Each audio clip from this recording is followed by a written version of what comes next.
பொள்ளாச்சி பாலியல் அத்துமீறல் விவகாரத்தை சிபிஐ விசாரணைக்கு மாற்ற தமிழக அரசு முடிவு செய்துள்ளது. இந்த விவகாரத்தில் ஆளும் கட்சியைச் சேர்ந்த சிலருக்கும் தொடர்பு இருப்பதாக கூறப்படுவதால் விவகாரம் விஸ்வரூபம் எடுத்துள்ளது. தற்பொழுது பொள்ளாச்சி பாலியல் வழக்கை சிபிஐ விசாரணைக்கு மாற்ற தமிழக அரசு முடிவு செய்துள்ளது. இதற்கிடையே இந்த வழக்கில் தொடர்புடைய அனைவரும் கைது செய்யப்பட்டுள்ளதாக கோவை மாவட்ட ஆட்சியர் ராசாமணி தெரிவித்துள்ளார். மேலும் இந்த விவகாரம் தொடர்பாக மாநில மகளிர் ஆணையத்திற்கு அறிக்கை அளிக்கப்பட்டுள்ளதாக கூறியுள்ள ஆட்சியர் ராசாமணி, பொள்ளாச்சி விவகாரத்தை முன்வைத்து அனுமதியின்றி போராட்டம் நடத்தினால் கடுமையான நடவடிக்கை எடுக்கப்படும் எனவும் எச்சரித்துள்ளார்.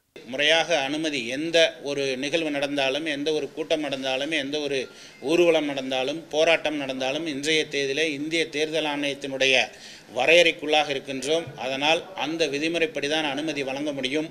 அப்படியின்றி எந்த ஒரு அனுமதியும் வழங்குவதற்கு வாய்ப்பில்லை. இது ஒருபுறம் இருக்க, பொள்ளாச்சி ஆபாச வீடியோ விவகாரத்தில் ஆளுங்கட்சிக்கு தொடர்பில்லை என்று கோவை மாவட்ட எஸ்பி பாண்டியராஜன் கூறியுள்ளார்.